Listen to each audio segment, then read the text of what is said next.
Beijing defending the expulsion as just and necessary after Ottawa expelled a Chinese diplomat on Monday over allegations of foreign interference.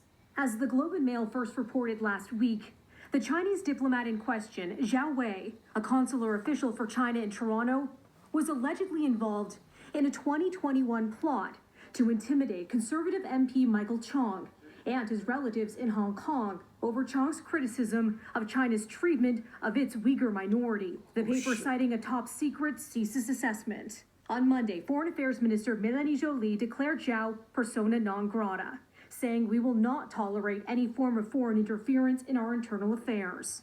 This is a decision that was not taken lightly. Joly giving Zhao 5 days to exit the country as tensions are rising once again between Canada and China. Former Canadian diplomat Colin Robertson says Beijing's move was inevitable. The Chinese were going to respond, and from somebody who believes that we've got to keep engaging in diplomatic relations, the fact that it's just one diplomat tells me that it can well end here.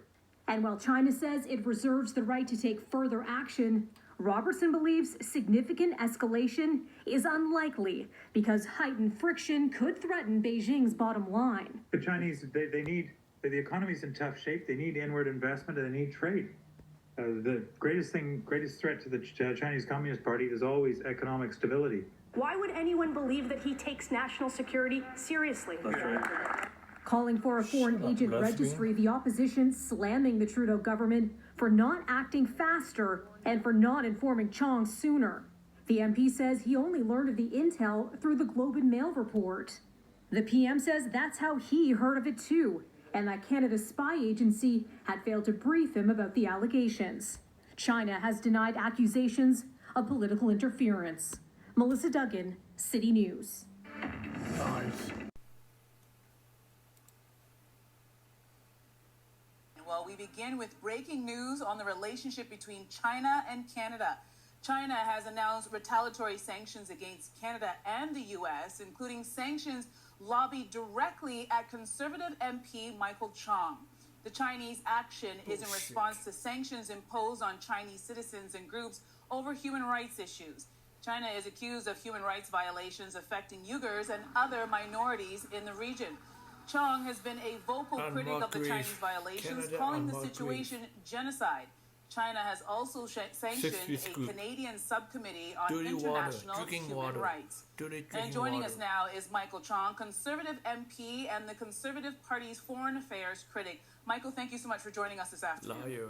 Good to be here, Andrea. All right, so what did you feel when you were reading this news? Fake news. Well, it's frankly a badge of honor. I think it speaks volumes that when China is called out for its gross human rights violations, its crackdown in Hong Kong, and its genocide against Uyghur Muslims in Western China, that instead of allowing an independent UN investigation, instead of allowing UN High Commissioner for Human Rights to come to China for unfettered access to do an investigation, they instead sanction people around the world for calling them out for these violations. Now, were you expecting this kind of response from them? I thought that it could come in recent weeks. I wasn't surprised. China's behavior as an actor on the world stage has been belligerent in recent years. They've attacked our citizens, they've attacked our companies, and they're attacking our fundamental values, our belief in human rights for all people around the world. And not just here in Canada, they've done the same thing to many officials in other Western democracies. Now, do you expect this to further escalate the tension between Canada and China? Well, I think the tensions are already at a high level. I don't think these sanctions are going to work. In fact, all they're doing is drawing attention to these violations of human rights. There are some 12 million Uyghurs in Western China that are being subject to a genocide. China has built hundreds of detention camps housing millions of Uyghur Muslims simply for being Muslim. It's unacceptable in this day and age, just some 75 years after another horrific genocide, for us to see this happen again. And so we have to call it out for what it is. We cannot turn a blind eye to these kinds of human rights violations. So, Michael, what steps are you going to take now? I'm going to continue to speak up. I will not be silenced. in speaking up against these human rights violations in China, against China's violations of international law. China is violating the 1948 Genocide Convention. It's violating the 1984 Joint Declaration between China and the United Kingdom. And I will not be silenced in speaking up against these violations of international treaty. I call on the Liberal government to do the same, to speak up and stand up for human rights both here and abroad, and to uphold the international rules-based order. We cannot allow a state actor like China to thumb its nose at international treaties. If we do that, the entire global system of rules-based treaties will fall apart.